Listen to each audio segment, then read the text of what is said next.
You're going to face some tough times. You got to have that discipline. You got to have that resilience. You got to have that consistency in order to continue to move forward. And once you figure out that strategy in order to reach that destination and you fulfill your purpose, because everybody was created on purpose, for a purpose, with a purpose. You just got to take the opportunity to find it. And if you never take that opportunity to find it, you're selling yourself short, because the greatest investment that you will ever invest in is yourself. Transformational change, a total 180.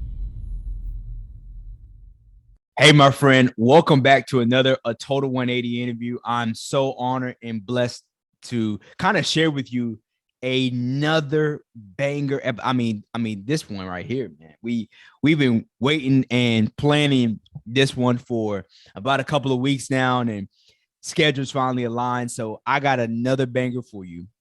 If you're new to this private Facebook mastermind group, do me a favor and just use the start here post to enjoy some of the resources that we have for you. And for those of you that don't know who I am, my name is Adam C. Scott.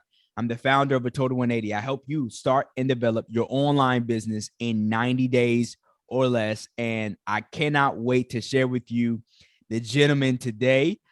This gentleman here is a really an astounding author, a incredible speaker, keynote speaker, and has some incredible wisdom, insight, and intellect that he's going to share with you on how he made a total 180 and some of the things that he was able to do and how you can use these things that he did to make a total 180 in your life as well. But without further ado, let me introduce my brother, Mr. Sylvester Jenkins III, brother. Come on up to the Total 180 interview, man. How are you, man? How you doing? What's going on, Adam? Hey, man, I want to tell you, first off, man, thank you so much. It's definitely a privilege to be a part of this, man, and be on your platform. So I greatly appreciate that, man. I'm doing well. What about yourself? Man, I'm blessed by the Most High, and I can't complain. Absolutely. Taking it one day at a time. So, Sylvester, for the people that don't know, who you are, kind of tell people a little bit about who you are, what it is that you do, and how it is that you do what it is that you do. Absolutely. So my name is Sylvester Jenkins III. I'm from Columbus, Georgia. I am an author, professional speaker, motivational speaker, mental health advocate, retired Army veteran. I did 21 years of service in the USArmy. And also I'm a father, for a husband, and the greatest form of creation on God's earth. Oh, man. You couldn't ask for a better introduction. This gentleman here is one of my, I guess you could say, most profound brothers in what it is that he does. And I'm sure the value that you're going to get is going to be incredible. So for people that, are new to you had a new book come out, and if you can you kind of share with people a little bit about your newest book? Absolutely. So my latest book is called From Combat to Comeback: How to Conquer the Battles of Adversity. So this is the book right here.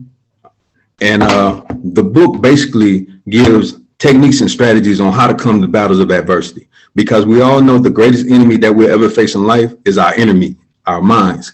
But when we go through these battles, we face financial hardships, we face emotional hardships, we face mental hardships, physical hardships, and social hardships. So I'm giving you everything that you need to know.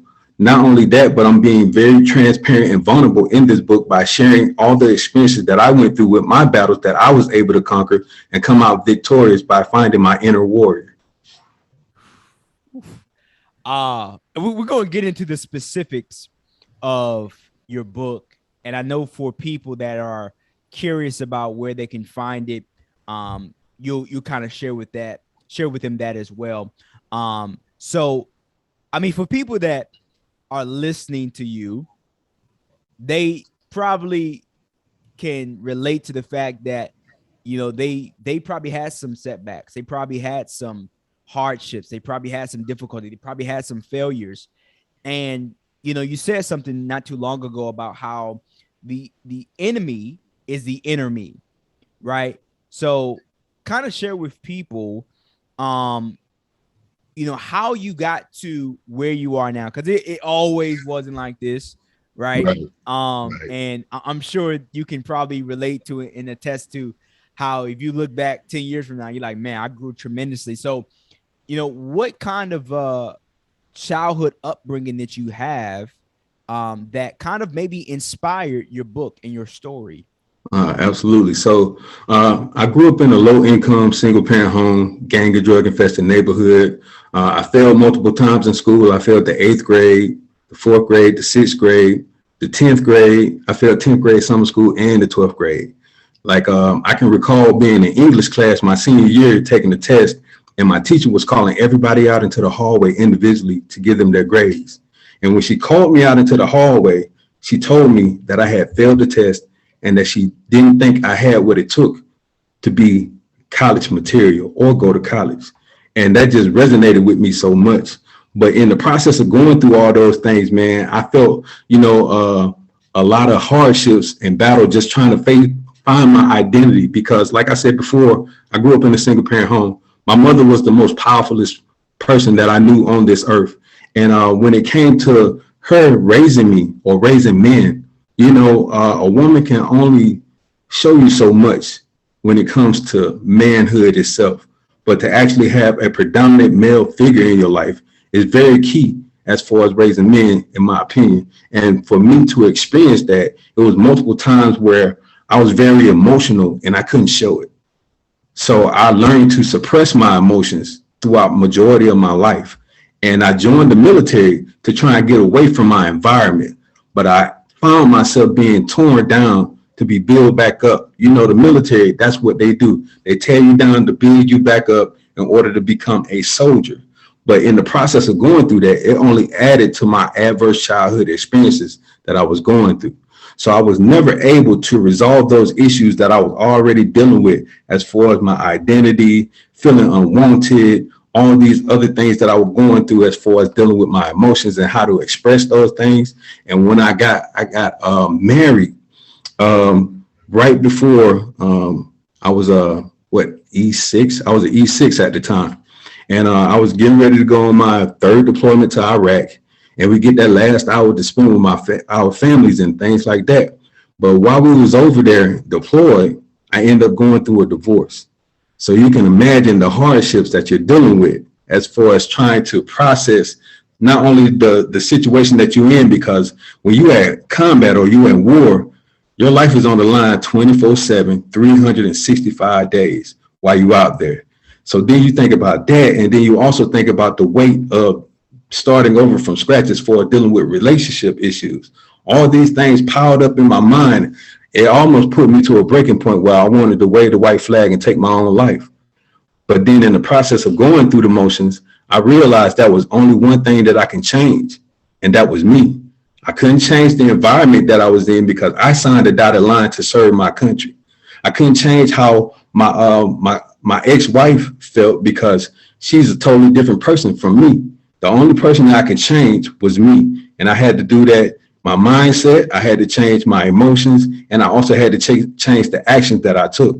So I started diving deep into just trying to figure out who I was, emotional intelligence, the self-awareness, having empathy on myself, the leadership skills, and I started to build back up to who I am today.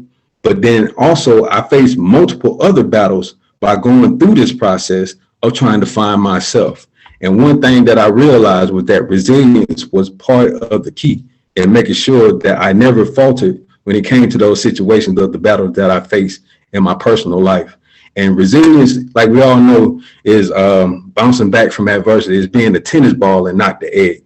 You know what I'm saying? So like we're all gonna hit those, those bumps. We all go hit those potholes whenever we're driving down these paths or these roads that we're going to success. But when we ride down those things, the shock absorbers on your car is the greatest form of resilience that you can ever have. So you just got to keep that in mind, man, that resilience is key. There's only one person you can control, and that's you. Man, you said something there, a couple of things I want to touch on. Um, one of which is about pain. Going through a divorce is not Right. easy. Going through a breakup, going through something that was probably not in your plans, No. right? And something I kind of know that people can relate to is pain provides meaning to your purpose. Absolutely. Like you cannot go to without going through. Right. Right. There Right. is no mountaintop without the valley, Right. right? Right. And it's amazing to see how resilient you became because of that.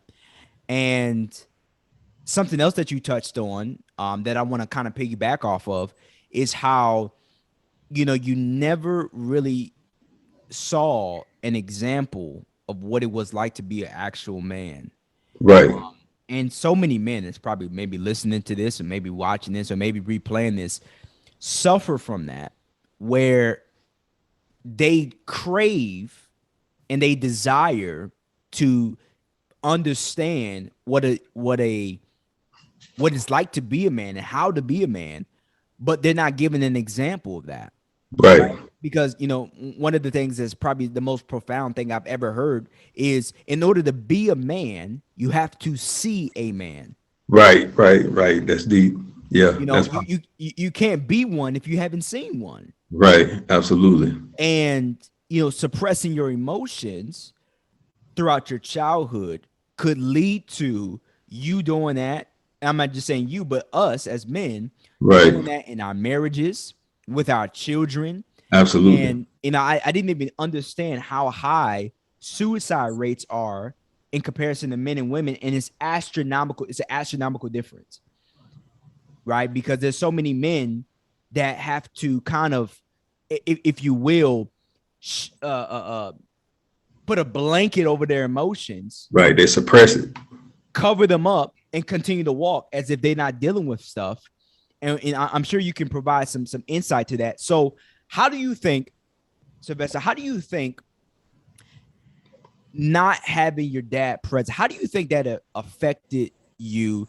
And why do you think that affects so many men today? Why do you think not having a father present is so damaging to young boys that are growing up to be one day fathers, husbands, or men?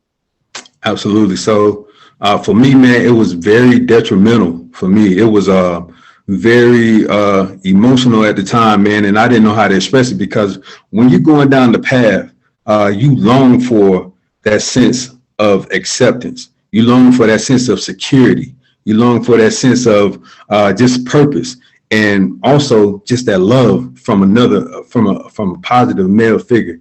And to not have that blueprint or what that looks like, it can be devastating at times. It can cause you to get to a point where you're just constantly wearing a mask, because you don't know exactly what it is that you're trying to seek and do when it comes to figuring out what your identity is. Yeah, I mean, like, it just really sticks with you to the point that you're steadily trying this, trying that, and you never want to fail at the point when it comes to fatherhood or being in a relationship or anything like that. Like for me, I have 4 kids, 3 boys, 1 girl. Now, I know I never seen exactly what a man should do, how a man should conduct himself, and how a man should act. I seen like what they do on TV, and that's fictional, right? I was raised off Bill Cosby and Uncle Phil, seeing things like this. And then when you see these guys and you see how they're present in their families, I started to look at these guys like, all right, this is how I should operate. This is how I should work. But whenever they face tragedy and hardships, man, it was a lot of things that I did not have anybody that I can call on or to seek in order to get, that male guidance, in order to put me in the right positions to face the tragedies and battles that I went through. And it was just a hard road, man, for me to face, because when I intertwined or interacted with my kids, I didn't know how to show them no emotions. Like, I always told my boys to toughen up. You know what I'm saying? Stop all that crying. Men don't cry.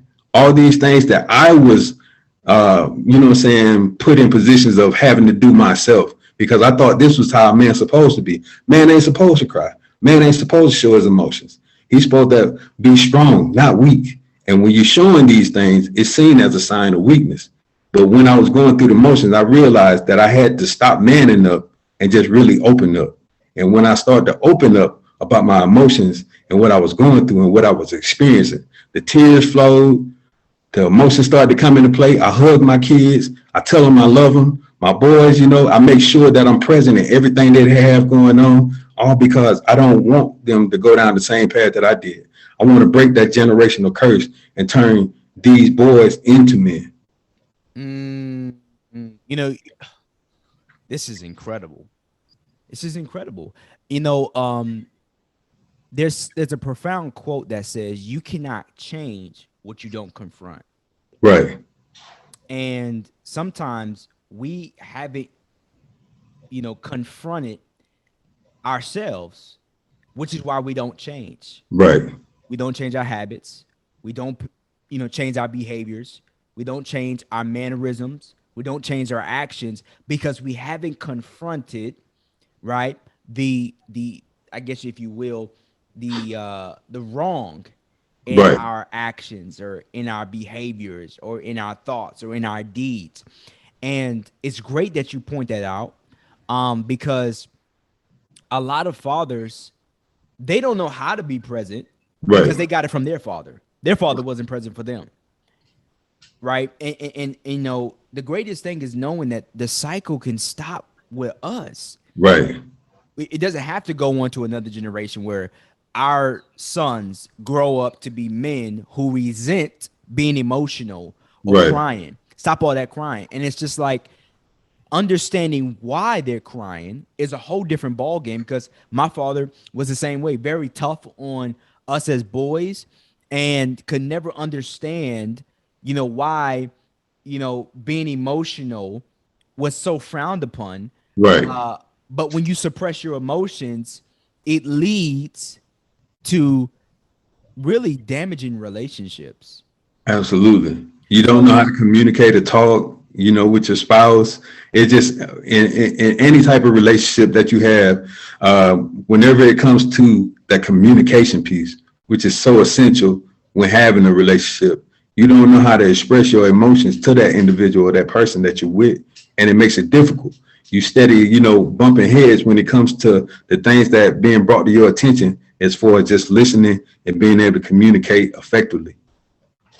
And there's something else I wanna have you touch on for me, Right. about relationships, right? Mhm. So you kind of touched on it a little bit, but I want to ask you and kind of give you the floor to give your insight on how, some of the issues that you had spilled over into your marriage, which may have led to that divorce happening. So in the early stages of your military career, Right. before you got to, I think you said you were E6, Right. what were some of the signs or the telltale signs that you needed to heal in your relationship or in your marriage, that you identified and said, this is why I need to really seek out help, or maybe somebody that's listening and watching and maybe replaying this has suppressed their emotions? How does that affect their relationships, their marriages, and their lifelong partnerships? Oh, absolutely, man. So I think that's a phenomenal question, by the way, man, because it's something that is very detrimental in so many ways. Because when we get into relationships, you're never really told like the type of female or person that you should get in a relationship with. You're not told to find this godly woman who has XYZ qualities. You're just told, you just know that, you just find somebody that looks good to you, and then all of a sudden y'all communicating and then y'all hook up or whatnot. But to actually take an opportunity to build a foundation is something that I never did. I didn't take the opportunity to really learn the individuals, or just check myself, make sure I was good before I jumped in any relationship, because I brought in excess baggage from my childhood into the relationship. So when it came to like looking for affection, looking for emotional comfort, or just really trying to be show a level of empathy or love, I didn't know what it looked like. I didn't know how to show it. So I always shielded or kept a brick wall up and continued to throw this persona out there like I had it all together when I really didn't. I didn't have anything together. I was just real bitter on the inside, but on the outside, I looked fine.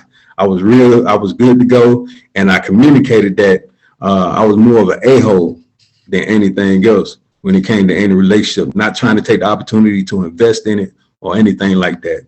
So I know a lot of the things that I dealt with dealing with my relationships were caused by me, but then also not to take the time and opportunity to recognize that, reflect on it, and release it caused even more hardship for me throughout the process. It makes me think of something that I saw not too long ago where it said something along the lines of the only toxic relationship I ever been in was with myself. Everybody else was just a reflection of that. Mm-hmm.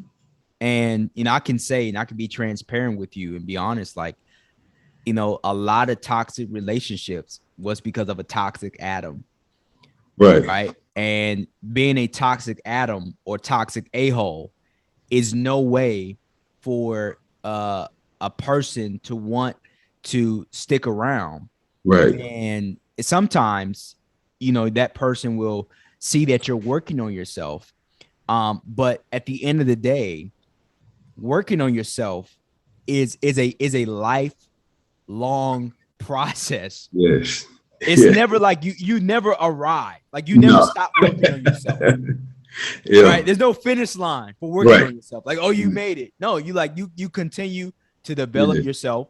Absolutely. You continue to pray, to meditate, to Yeah. read, to get coaching or mentorship. And it's important to realize why so many toxic relationships exist. It's because of people who haven't healed. Right. So if we're moving forward and we're talking about post divorce, how were you able to maneuver that, and how was that following couple of years in the military Mm-hmm. while dealing with that?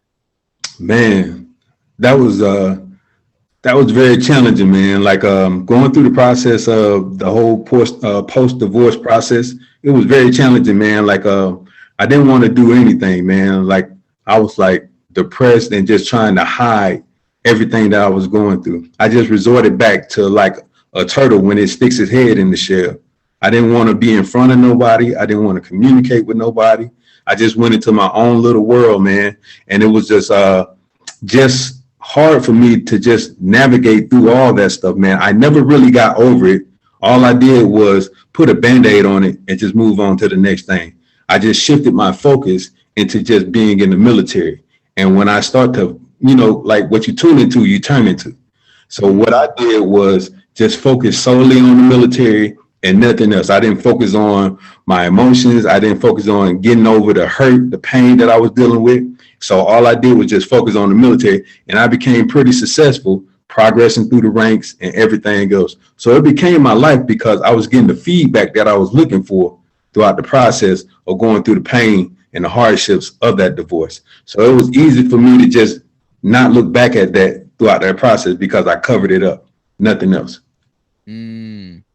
Man, you you hit on another cue about what you tune into, you turn into.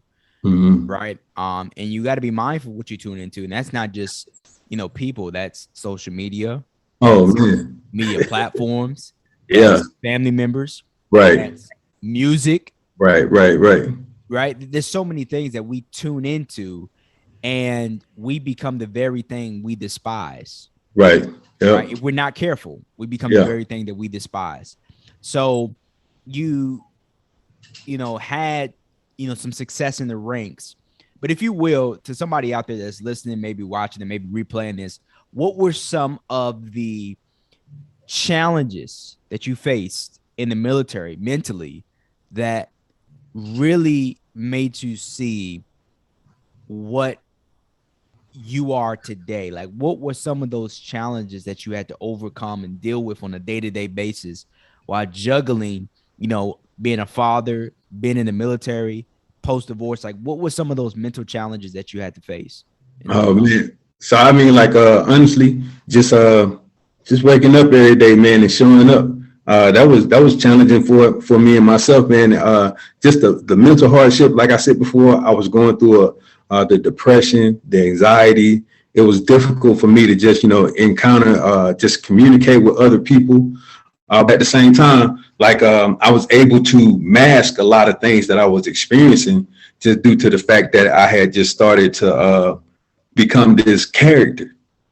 I had became who my rank was. I wasn't the actual person who I was supposed to be. I wasn't Sylvester at work. I was First Sergeant Jenkins, that NCO, that leader that took charge and made everything happen. So my mental capacity, man, like it was on a whole nother level because I was battling with myself as far as like dealing with the things that I was going through. But then I was always able to just like shut it out, not tune into it, man, and just keep moving forward with what I had going on in front of me that day. Mm. And it's this is so important.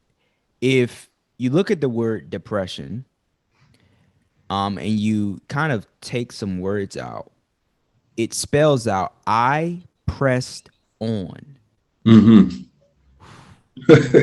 I hope somebody gets that. If you Yeah. if you look at the word depression Mm-hmm. and you rearrange some of the letters in that word, it spells out I pressed on. Mm-hmm. And it's so difficult sometimes to press on when you're in the midst of depression Absolutely. because there's so much pressure, Right. Oh yeah. That's deep.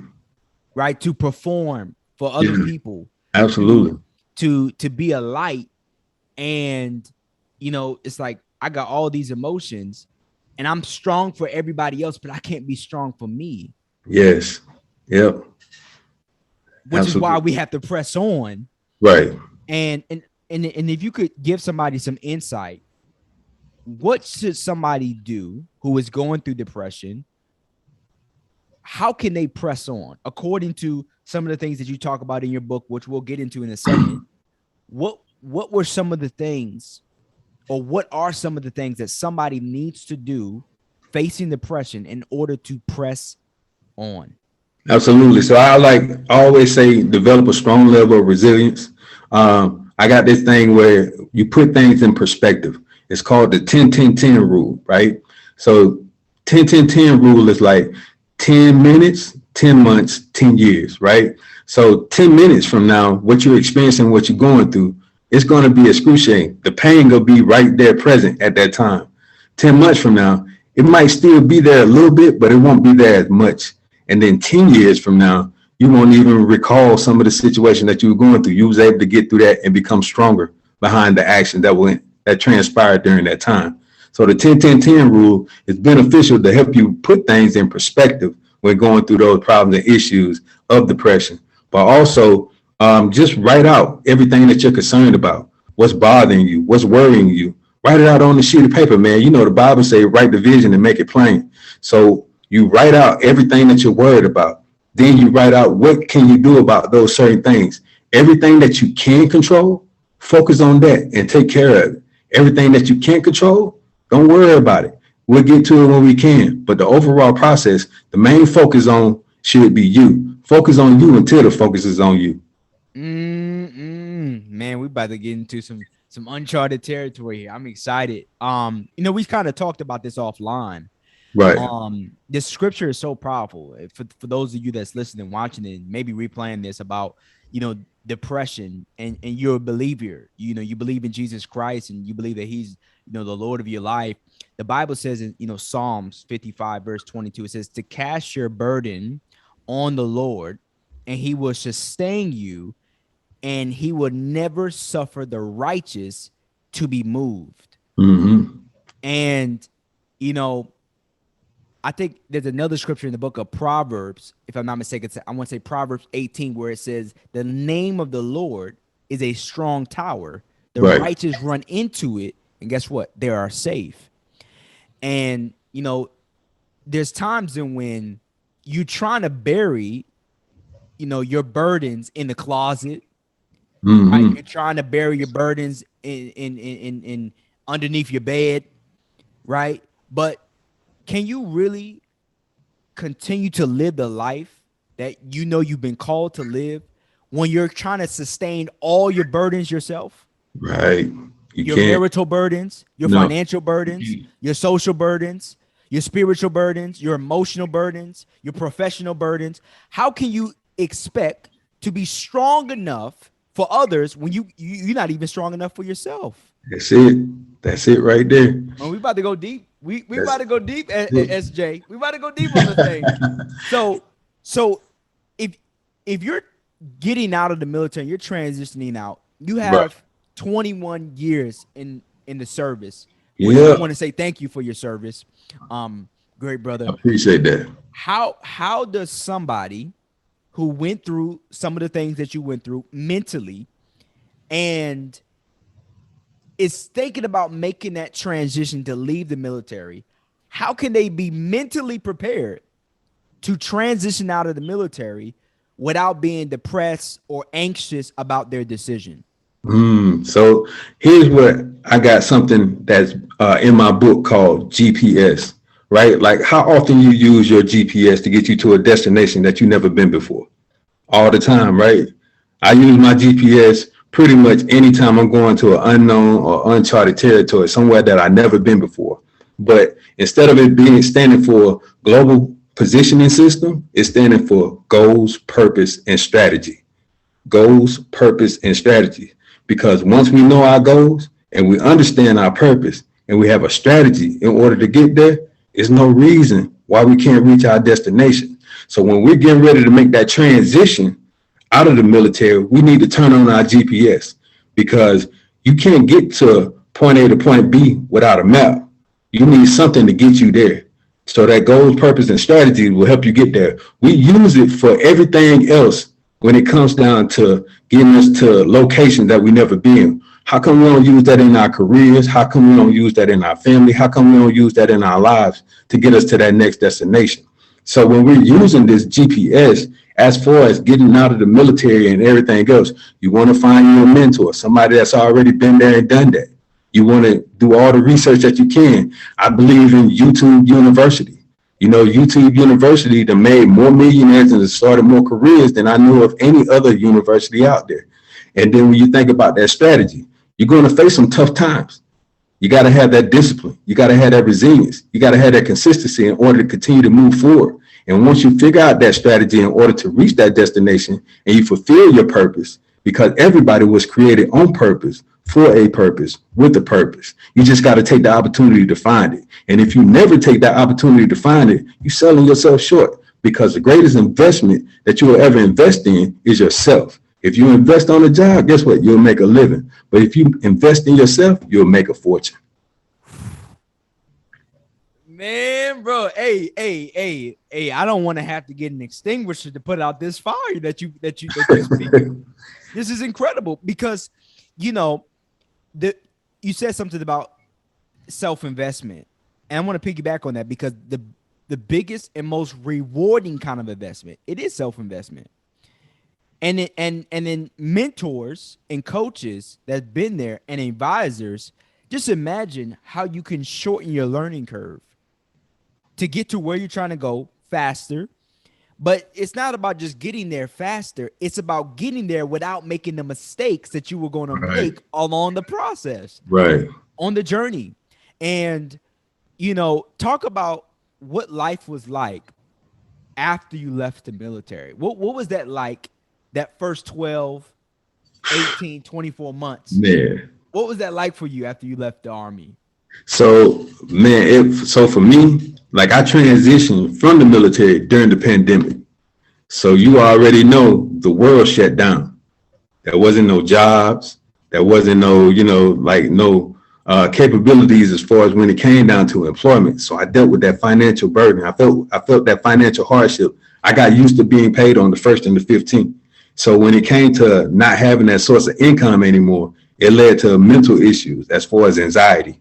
And when I started dealing with those anxiety, I wasn't functional in my household. It was just like the Titanic. You know, the Titanic sank because it started getting into other compartments, not because it just hit one area. The water started sinking into other areas. So it bled into my relationship. It bled into not only my physical capability, because I didn't want to do nothing. I was too depressed and stressed in order to have to continue to move forward. So it was very challenging for me during that time frame. And what I realized going through that stuff was that 2020 wasn't the year to get the things that I wanted. It was the year to appreciate the things that I already had. So I had to be grateful behind that. So I got more deeper into my faith. I started studying the word even more because, you know, once you get into that word, man, it'll take you to a whole nother realm, take you to a whole nother word. So I was just steadily thanking God for all the things that he did for me. I thanked him for my health, the ability to wake up in the morning, his protection, his grace, and his mercy over my family. I stopped worrying about all the things that I couldn't control at that moment in time. I couldn't control the coronavirus. The coronavirus was affecting everybody in this world. I couldn't stop that from happening, but guess what? I couldn't stop myself from getting into a bind dealing with the circumstance that I was going through at that time. So I had to really find myself. I asked myself two questions. I said, who are you for yourself? Because I was always striving to be the greatest leader. I was always striving to be the greatest husband, father, whatever else it might be. But I wasn't striving to be the greatest person for myself. And when I figured out who that person was, that's when the whole paradigm shifted. Everything changed. Now I want to try to figure out what I can do in order to leave a legacy, in order to prepare my family for if this happen again in the future. Now I want to go down another realm and try to figure out and create generational wealth. I want to be a first generation millionaire. You know, all these things start going into my brain. And once that started happening, man, it just started climbing one thing after another that put me in a position to where I am today. So it was a struggle initially. But then as time transpired and I started investing in myself, like I said earlier, that's when the whole thing changed and everything came full circle. I mean, the fact that you're being so transparent about a lot of the things that a lot of service members deal with is so important. And I want to touch on something that you said. Um, is you couldn't control the external stressors and circumstances that were just beyond your level of expertise, or beyond your realm, if you will. And that has to do a lot with your identity, because Right, your identity is what you believe to be true about yourself, right, right? So if you say, Adam, I have self identity issues, then you need to go to the word to find out who your maker says you are, right, right? right. Scripture says I'm fearfully and wonderfully made. Yep. Scripture says he knew me before the foundations of the world. Yes, sir. Scripture says that, before I formed you in your mother's womb, I knew you. Right. Bro, Right. Hey, you teaching right now. that You scripture teaching right cold, now. man. You Hey, can't, man. bro. I You tell knew me you, before, man. before I was Man, swimming. Come on, let man. me tell you something, man. Like, we are God's greatest form of creation on this earth. If we sit here and sell ourselves short and continue to sell ourselves short, we're doing not only him an injustice, but ourselves. Because he didn't create us to just sit here on this earth and be like, woe is me, have this self-pity party. Like, a lion doesn't see, a lion is the king of the jungle, but it doesn't see a eagle and says, I can fly like an eagle. But we do. We got planes, we got helicopters. We created all this, and it started from up here.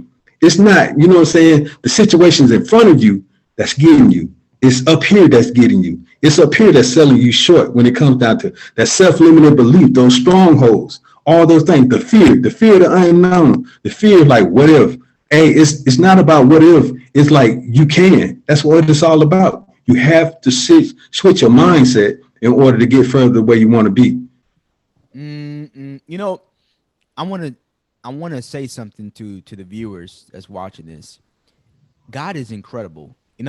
It's I mean, that word, it still comes short. Like incredible, phenomenal. I could use every verb, adjective in the dictionary, and it still wouldn't do him justice. Because think about it. God created three things. Yeah. He created creation, Right. sun, the moon, the stars, galaxies, planets, moons. He created creatures, lions, cats, dogs, bats, giraffes, lions, elephants. And then he created creators. Mm. We got creation, creatures, and creators. We are the only thing that he created with the likeness of him. Right. The ingenuity, the imaginations, the ideas. Every idea that we came from, that we created, came from him. Right. Absolutely. Because we are made in his image. So the reason why we, like you said, the helicopters, the planes, the trains, the buses, all that stuff came from ideas. Yep. And the original idea was to what? Make man in our likeness. That's it. So I want to kind of transition and kind of shift to talking about the book. Right. Because man, we talked about this offline, and I want you to share with me the inspiration behind your book. But before you do that, this isn't your first book, right? This isn't your first rodeo. No. So for the other books that you've created, kind of talk about those a little bit, and what was the desire to even start and becoming an author? What propelled you to want to write books? Right, absolutely. So, like I stated before, man, I was going through a lot of hardships, especially as far as the transition from the military, and I was just trying to find my way, looking for that identity, and going through that whole process. I noticed there was two things that everybody wants, and that's success and happiness. Everybody wants some sense of success. We can't put a label on it as far as what success is, because your level of success might be different from mine. And then happiness, we all know what happiness is for us. But in trying to find this, we have to figure out exactly what we need to go through in order to make that happen. And I know, like, when I experienced my mother passing away in 2019, when she passed away, and we went to her funeral service, and we had a gathering and everything else. But once it was over, it was over. And I said to my brothers, I said, man, once we pass away, that's it. Because my kids didn't really get to experience my mother like that, because we was always traveling due to the military. So I was like, man, once we pass away, that's it. We're not leaving any kind of, generations or memory of her in that sense. All we can do is just talk about it, but they don't get to like really experience her. So I was like, man, I sat there and pondered on me leaving something for my kids. And I was like, man, what can I do in order to make that happen? So just going through the journeys of all the struggles that I dealt with, like, hey, God has a funny way of doing things, man. And I was always wondering why I was going through these challenges, why I was going through these hardships, why I was going through these battles, man, this divorce, these deployments, all this excruciating pain that I dealt with. Why was I going through it? I was always saying, why me? Why me? But then I got to a point where I realized, like, why not me? Why not I be the one that go through all this so I can share it with somebody else to help them get through? Not only just go through it, but to grow through it.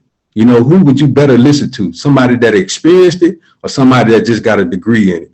Now, I got a degree. I got a PhD in hardship, struggles, and sacrifices. I definitely got a degree in all that. But to really, to have that experience and be able to tell people how you got through it in order to help them grow through it is a whole nother level. So I decided to write the book. The first book I wrote was a leadership book, and it was just me talking about my experiences in the Army. And it was called A Quick Cure to Successful Leadership. Simple book talking about several qualities that all leaders should have, And when we go through the motions, I think it's for any basic leader, once they come out of the basic leader course, that they can utilize in order to help them progress to the next level. And then after that, I wrote another book called Winning the Battle Within, because I noticed when I was going through all my situations, like I said before, there's only one person that you can control, and that's you. And majority of the battles that you face are your enemy. That's it. Your enemy. Nobody else. It's not with this person over here. It's not with that person over there. You attract the things that you see, what you say in your mind. The words that you speak are powerful. Your mind is like a garden. The words that you speak is like the seeds in that garden. And when you pour in that water on it, they'll continue to grow. Now you got the opportunity to decide whether it's going to be flowers or it's going to be weeds with the words that you say. So you need to be speaking life into yourself. Life and death is in the power of the tongue. So as a man thinketh, so is he. So don't stop yourself. Don't limit yourself. Speak powerful word. Declare everything that you have over your life. I will become a best-selling author. I will become a phenomenal speaker. I will become, I will overcome these battles that I'm facing. I will win the battle within. I am better than where I am today because you are. People don't realize that, man. They sell themselves short and say, oh, I guess it wasn't for me. And they give up.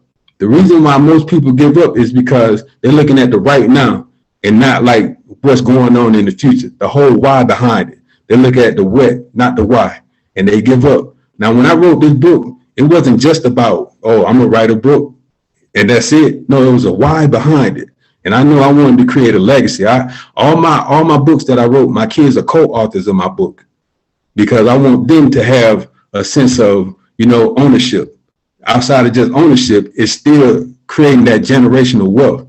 It creates money. They have a stream of revenue for the rest of their life. It's like digital real estate, if you want to call it.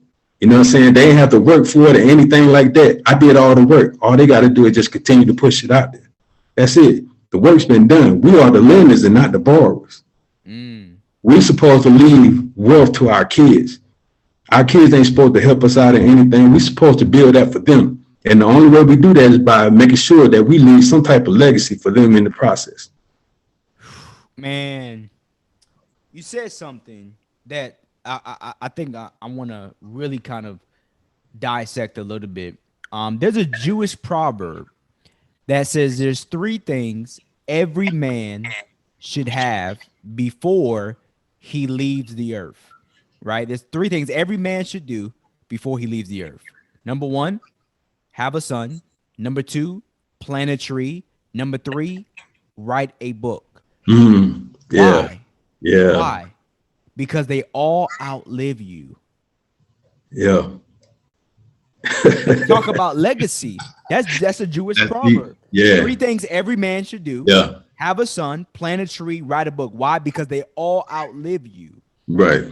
Right. Like I know, and we're both authors, right? I've written, this is my 3rd book already. And I understand that what I'm doing is not for Adam. Right. Exactly. It may be for me right now. Right. But the Bible says, blessed is he that leaveth an inheritance to his children's. That's it. That's it. Yes, sir. They ain't your kids. Yeah. It's your kids' kids. Right. Absolutely. So, I mean, and this is going to come off, and some people going to disagree with this, but like Grant Cardone says, being poor, being broke, that's selfish. Yeah. It's about your kids. What do you want your kids and what do you want your kids to remember you for? Exactly. What do you want to be read about you when you go to the ground? What do you want to be said about you? Your legacy. I heard this profound statement. Your legacy is what people say about you after you're gone. Yes, sir. You see, we work for our legacy, but we'll never really know our legacy in our lifetime, though. Right. Our legacy will precede us. Henry Ford, right. Kellogg, Hilton, Walmart, Fargo, Walmart, like all these gentlemen who created something, and their legacy and their name lives well beyond them. Right. Walt Disney. I can go on. I can probably name 100 people that have built something. Absolutely. That precedes them, and that's what their legacy is about. So, man, it's inspirational listening to this, and it's a breath of fresh air, because so many people are trying to create generational wealth, and they don't know the importance of creating something like a book, right? Where once you create it's done. You make some revisions to it every now and then, but it's done. It's meant to precede you even after you're dead and gone. Even after. And it's supposed to precede your children after they're dead and gone. Absolutely. Like everybody knows about the book, Rich Dad, Poor Dad. Mm-hmm. That book will live on for ages. Everybody knows about the book, Think and Grow Rich. That book is going to live on for ages. Man. And it's been for ages. Dale Carnegie been dead for how long now? Probably what, 60, 70 years? And the book is still resonate with people to this day. It's incredible. It literally is. It's legitimately incredible. So as we transition into talking about your most recent book, we talked about this offline. Tell people, what was the inspiration behind writing your most recent book, and what was the defining moment when you knew you needed to write this book? That's a phenomenal question. So I want to take it back just a little bit, because 2019 was my toughest year. Everybody else say 2020, but 2019 was my toughest year. I was deployed at the time. It's January, as a matter of fact, January 2019. So I was deployed at the time, and I was in charge of 160 soldiers. During the time frame, we experienced a lot of negligence from vehicle accidents and other things. Soldiers, young soldiers at that, was getting into trouble or finding themselves in positions where they wanted to take their own life due to being separated from their families and not experiencing being away from home for the first time. And I was going through marital issues with my current spouse due to the separation and us not really having the foundation and me bringing that excess baggage in. Also, just the separation from my kids. They were at an age now that they knew what was up as far as me deploying. There was a possibility that daddy might not come home. And, dealing with those situations, being in that environment. And then also I got a phone call from my brother. When my brother called me, he was like, "Hey, mom is in the hospital, man. I don't think she's going to make it." When he told me that, man, I was like, no, not now. You know what I'm saying? Like, with everything else I got going on, not right now.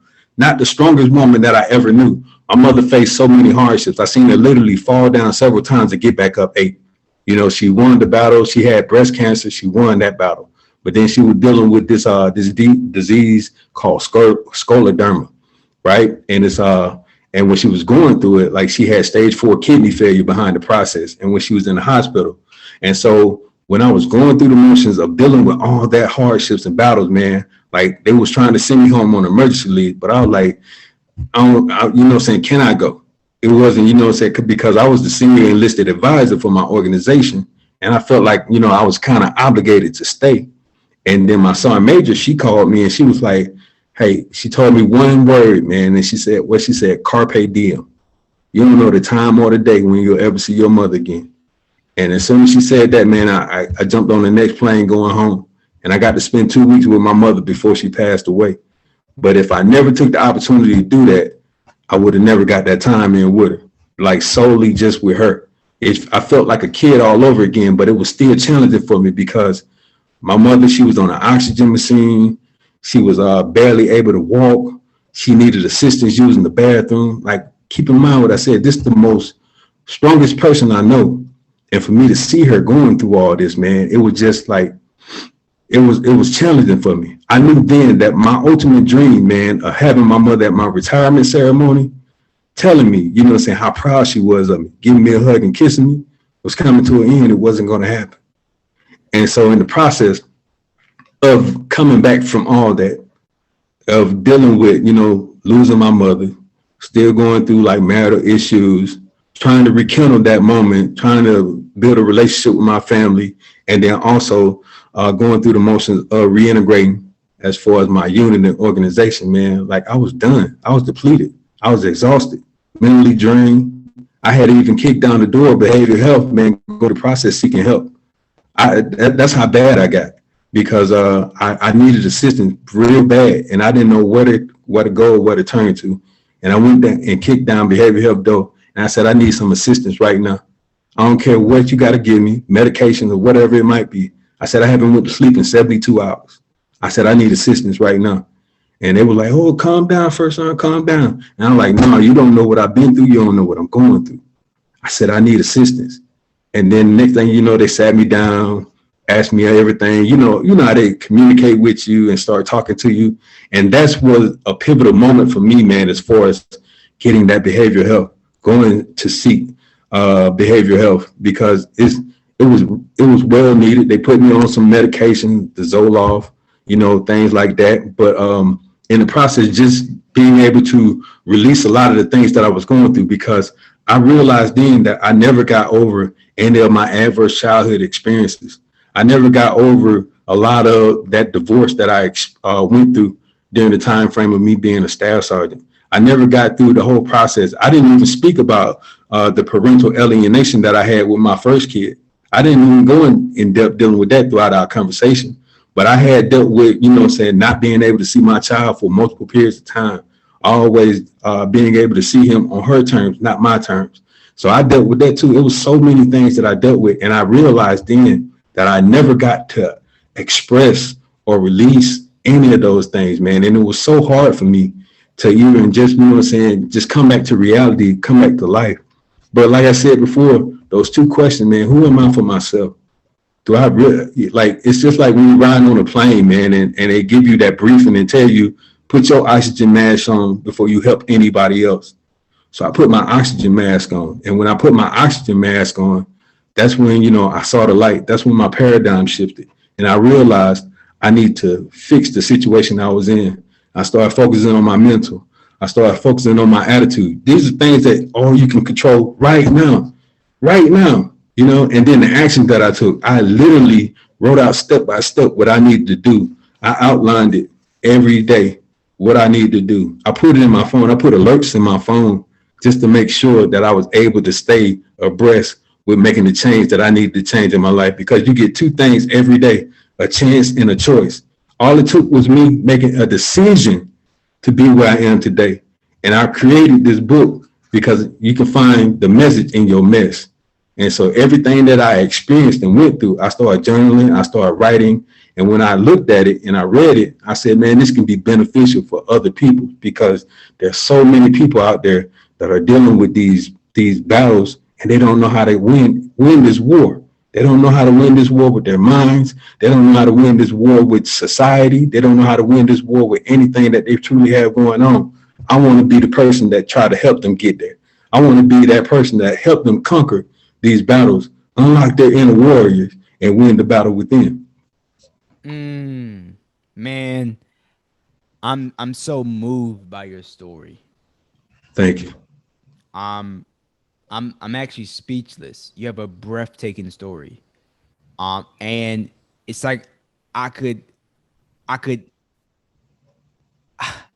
know how to describe what I'm about to say. It's like I could feel what you were saying. Like, I could feel it in my heart, what you were going through.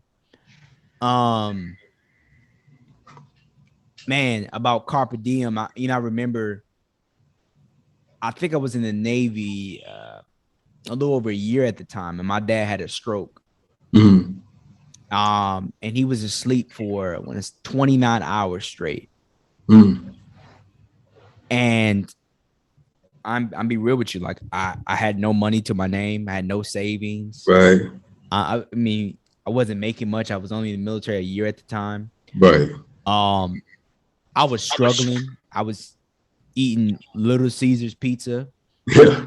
I would eat half of the pizza for one day, and then the other. I mean, I was broke as a joke. I've been there.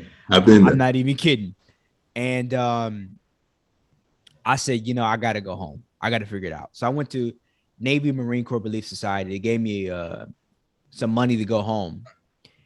I remember walking into that hospital. I didn't know what to expect. Right. I didn't know what to expect. And I remember as I walked in the hospital room and saw my dad, he was asleep when I walked in. I think that maybe later on that night or the following day, he woke up and he saw me and he remembered who I was. Because people know stroke is basically like a heart attack of the brain. Right.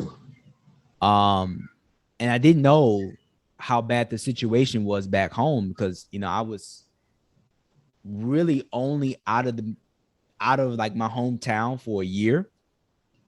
Come to find out, my mom was actually sleeping in the hospital room. Hmm. That was her home. I'm Right. not going to try to sugarcoat it. Right. And it was just like, wow. My dad couldn't even walk. He didn't even remember how to walk. And I remember when I was home, I think I was home a little over a week or about a week. And it was such a huge burden on me because at the time I was the only one really doing something with their life. Yeah. Only one really making money. Right. Only one really trying to make a difference. Right. And I'm gonna be real. Sometimes we as adults don't know how to be adults because we never knew how to be children. Mm. That's deep. That's deep. And people don't people. It's gonna go over somebody's head though. Yeah, I know what you're saying. You have to learn how to be a child sometimes, right? Before you learn how to be an adult. Mm-hmm. We talk so much about how to be an adult. We don't even know how to be a child. So when we become adults, we're still children. Right. Making mistakes. Oh, you should have known better. How should I have known better? How should I have known better? Man, somebody's going to listen to this. It's just going to blow them away. And I'm grateful to say that, my dad made it from through that. And there's this burning desire to succeed, not because of what comes with success. Right. It's a burning desire to succeed because of what it can do for others. That's it, man. That's it. That impact, man. It's like I'm a narrate a story. For a long time, nobody believed it was possible to do the 4-minute mile. Yeah. Nobody believed it was possible. It is not human. The guy, I can't remember his name. The guy who tried, this is the most incredible story. The guy who tried to do the 4-minute mile was told, don't you try it, because if you do, your heart would explode and you will die. Right. He's like, the doctor said, warned him, don't do this. I'm warning you, if you try to do this 4-minute mile, your heart will explode and you will die. He said, I'm going to do it anyway. Mm-hmm. You know what people like him are called? Trailblazers. They blaze their own trail.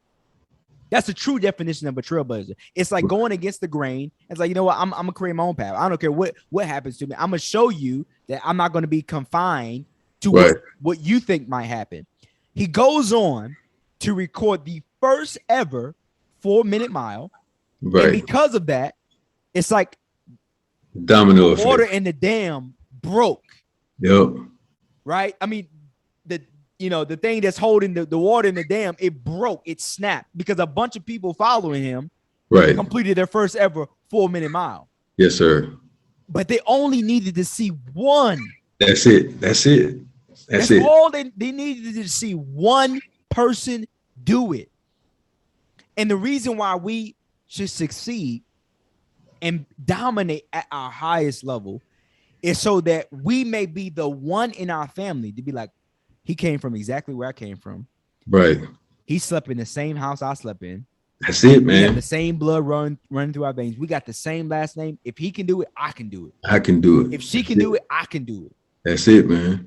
So it's empowerful. It's so impactful to be successful, not because of us, but because of what we do for other people in that process. Exactly. And so before we wrap up, I want to ask you about some of the contents in your book. If you could give people a snippet of something that they could take away from your book that would transform their life, like help them make a total 180, because you made a total 180 so incredibly. And I know you're still a work in progress, as I am, as well as other people. What snippet in your book could you give someone to help them make a total 180 in their life?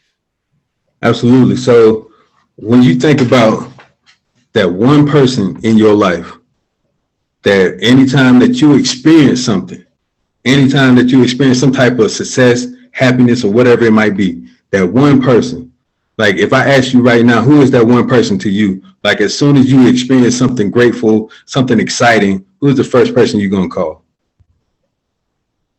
I'm You gonna got to call. think about it. I will call my girl Ro. You'll call your girl Ro. That's where, like anything, like I will call her. like when it comes to that one person that you feel that would do that, I mean, that you just want to share all your excitement with because you know they're going to pour into you. You know they're going to feel the same excitement that you have as you do right then and there. Like, why don't we think about those people on a constant basis as far as letting them down when we don't succeed? Mm. Why that person don't pop in your brain when you fail? Why that person don't pop in your brain when you need that extra in order to get yourself out of bed in the morning? Like like if you call that person to let them know that like, hey, I just got $1,000 or I just got my first deal or I just won this award or whatever it might be. If you call them for that, why don't you call them or think about them when it comes down to your hardships and your failures, your struggles, the things that you go through, the things that you experience in order to give you that same X amount of that pour into you, or think about them whenever you're starting to let yourself drift or fall off that high horse that you're on at that point in time. Why don't we take the moment to just sit there and really dive in deep with that individual instead? Wow, that was very insightful. That's something that I'm glad that you shared with me because I know for a fact that um there are those important people in our life, and they should know and feel like they are a part of the journey and beside us at the Right. journey. Absolutely.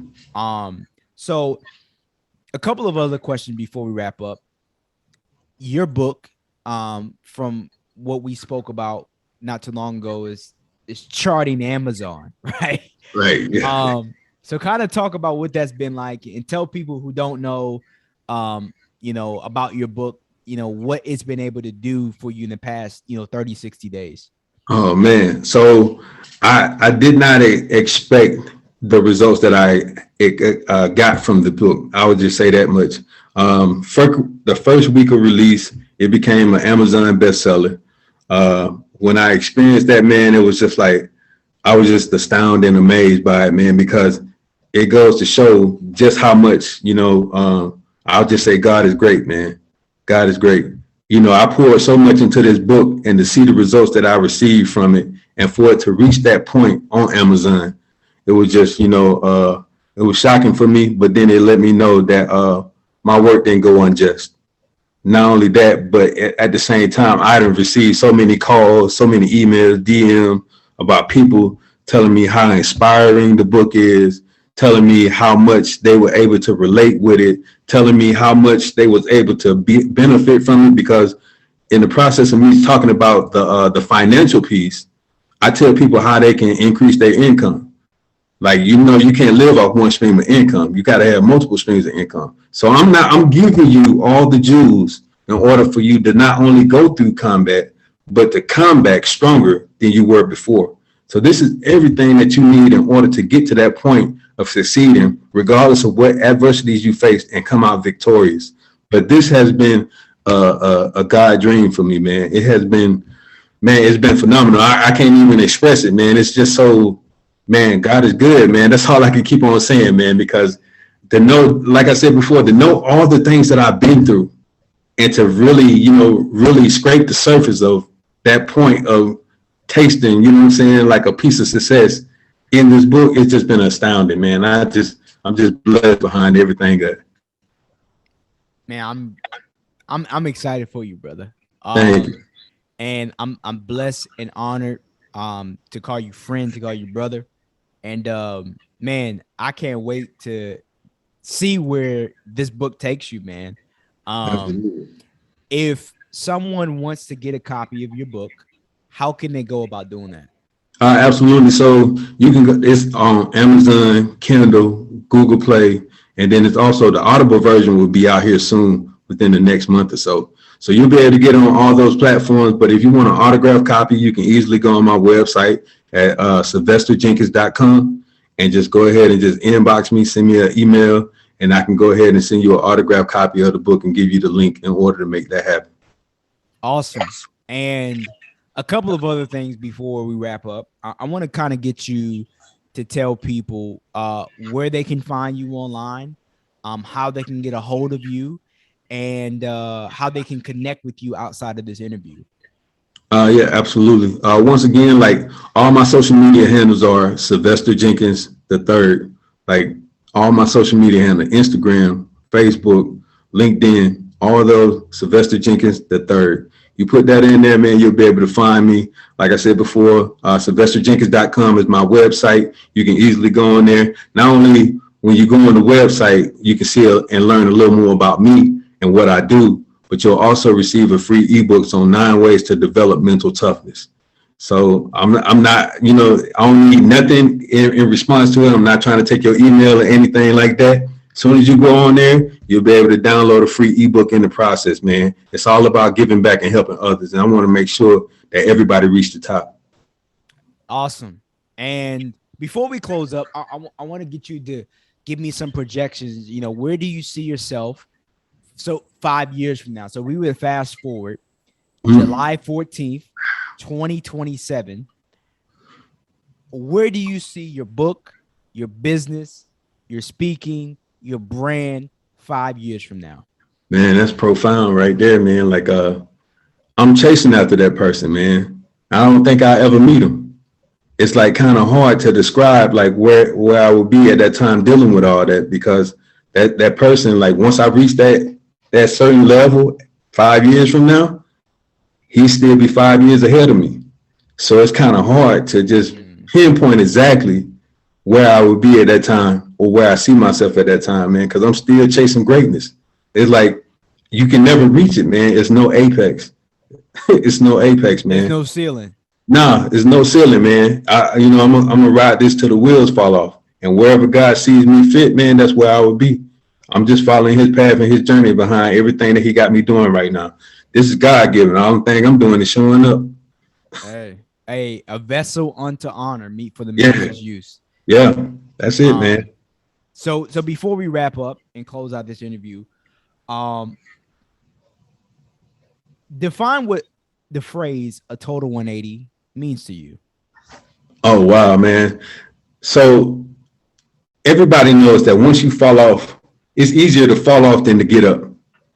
And when you get down, it's hard to just figure out exactly what you need to do. So doing that 180, man, making that total shift, that change is a whole nother level, man. Like when you think about that whole process as far as climbing the mountain, like as soon as you start to go up that mountain, man, the elevation go change and it's going to become hard for you to breathe.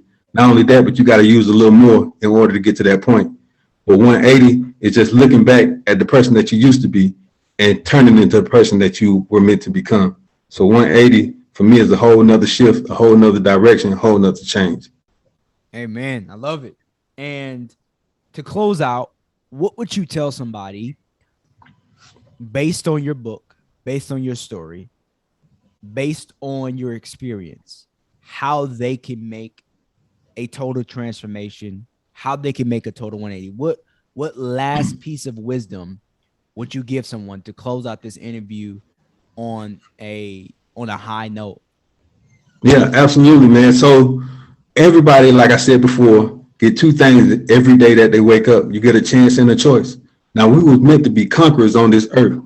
Now, for you to waste that opportunity is a whole nother realm. But some of y'all might be in a sunken place right now. Some of y'all might be dealing with circumstances that you just don't see yourself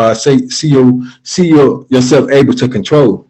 But you got to make sure you watch what you watch because what you tune in, you turn into. And then at the same time, when it comes down to who you are and what you're striving to be, man, you got to make sure that you do everything in your power to just keep moving forward and never look back. Keep rising, stay afloat, and win the battle within. Couldn't close it out any better than that. Sylvester, brother, it was an honor and a privilege to be able to share Likewise. your story Yes, with sir. my audience, and I know for a fact somebody out there listening, watching, and maybe replaying this is going to be moved to tears, to joy, to happiness about so many relatable things that you spoke about. And I'm honored to be able to do this and share this with the world. So again, brother, I want to give you your flowers, Absolutely. Likewise, brother. and tell you how much you're appreciated, you're valued, and there's a huge demand for you in this world. Huge demand. And your gift will make room for you and put you before great men. That's what the scripture tells us, right? Yeah, absolutely. So if you made it to the end of this interview, my friend, I just want you to leave a comment down below this video of a nugget, a gem, a a revelation maybe that you experience from receiving the value that you receive from this interview. Leave this interview that you watch to its entirety at the forefront of your mind whenever you're thinking about giving up, throwing in the towel, or considering, waving the white flag and surrendering, because Mr. Sylvester Jenkins just shared with you an incredible way to go from combat to comeback. Again, brother, it was an honor. It was a privilege. Likewise, Love you. I brother. care about you, and I appreciate Absolutely. you. To the Total 180 tribe and family, I want to thank you for making it to the end of this video. Like it. Again, leave a comment, and maybe send this to somebody that you know needs to go from combat to comeback. So again, my name is Adam C. Scott, founder of A Total 180, helping you start and develop your online business in 90 days or less. I cannot wait to share with you the next interview. But for now, peace and blessings to each and every one of you. Bye for now. Hey, my friend, I hope you thoroughly enjoyed that interview as much as I did hosting it. And I know you can't wait till the next one comes out. But in the meantime, while you're waiting for the next interview to come out, if you're, listening to this and you're thinking to yourself, man, I really want to implement the stuff that he talked about, and I'm really ready to take my online business to the next level, there's a free training I did where I covered 3 intangible steps to help you start and develop your online business in 90 days or less. Go to atotal180.com/military to get that training there for free.